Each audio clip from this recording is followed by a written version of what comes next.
ഈ 2024 വൈദികരായി അഭിഷിക്തരായ എറണാകുളം അതിരൂപതയിലെ വൈദിക സമൂഹത്തിലെ കുഞ്ഞനുജന്മാരെ, സദസ്സിൽ തങ്ങളുടെ സാന്നിധ്യം കൊണ്ട് ഈ സദസ്സിനെ പ്രൗഢഗംഭീരമാക്കുന്ന പ്രിയപ്പെട്ട വൈദികരെ, സിസ്റ്റേഴ്സ്, സഹോദരി സഹോദരന്മാരെ, സുഹൃത്തുക്കളെ, പ്രത്യാശയുടെ തീർത്ഥാടനമാണ്.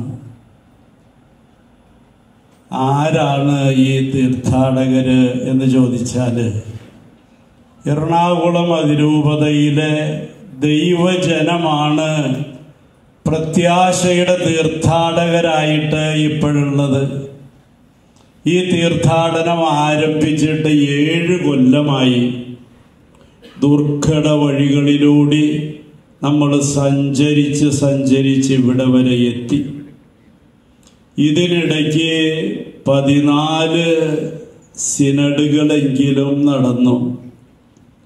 ഹിറ്റ്ലറിൻ്റെയൊക്കെ ഭരണകാലത്ത് അദ്ദേഹത്തിൻ്റെ ഭരണ നേതൃത്വത്തിലുള്ളവർ ഇടയ്ക്കിടയ്ക്ക് ഒരുമിച്ച് കൂടി പീഡനോപകരണങ്ങൾ പുതിയത് കണ്ടെത്തുവാനായിട്ട് ശ്രമിക്കുമായിരുന്നു. കണ്ടുപിടിച്ച് അങ്ങനെ ആ ഉപകരണങ്ങൾ ഉണ്ടാക്കി അന്നത്തെ ജനത്തെ പീഡിപ്പിക്കുമായിരുന്നു, കൊല്ലുമായിരുന്നു. അതുപോലെ നമ്മുടെ മെത്രാന്മാര് ഒരുമിച്ച് കൂടിയാൽ അവരുടെ പ്രധാനപ്പെട്ട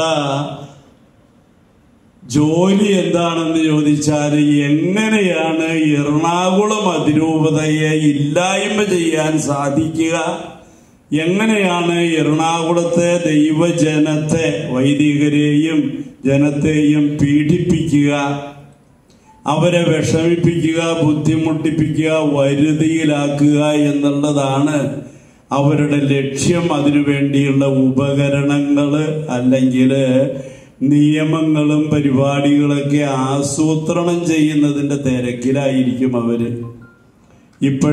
ഇന്ന് നമ്മുടെ മെത്രാന്മാര് 54 പേര് കാക്കനാട് മൗണ്ട് സെന്റ് തോമസിൽ ഒരുമിച്ച് കൂടിയിട്ടുണ്ട്. അവരുടെ പ്രവർത്തനങ്ങൾ ആരംഭിക്കുന്നതിന് ഒരുക്കമായിട്ടുള്ള ധ്യാനത്തിലേക്ക് കടക്കാൻ പോകുന്ന നിമിഷങ്ങളാണിത്.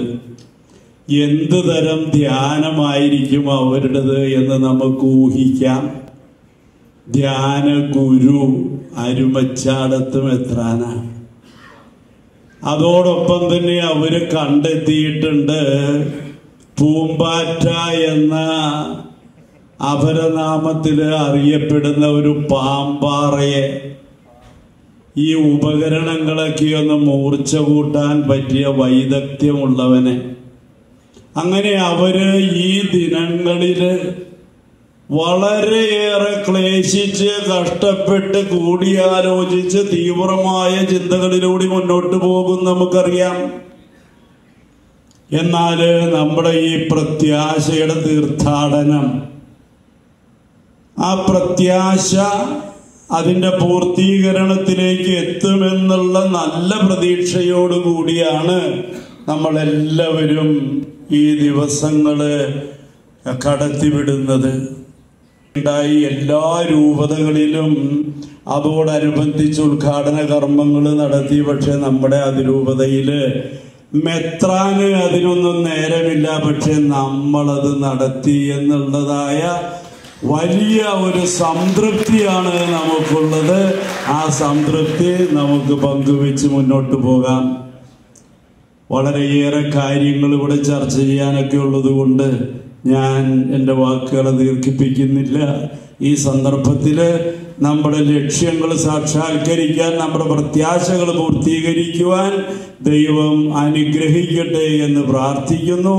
നമുക്ക് തുടർന്നും പ്രാർത്ഥിക്കാം. ദൈവം നമ്മോടും കൂടെയുണ്ടെന്നുള്ള പ്രത്യാശയോടുകൂടി നമുക്ക് ഈ തീർത്ഥാടനവുമായിട്ട് മുന്നോട്ട് പോകാം. ദൈവം അനുഗ്രഹിക്കട്ടെ. ആമേൻ.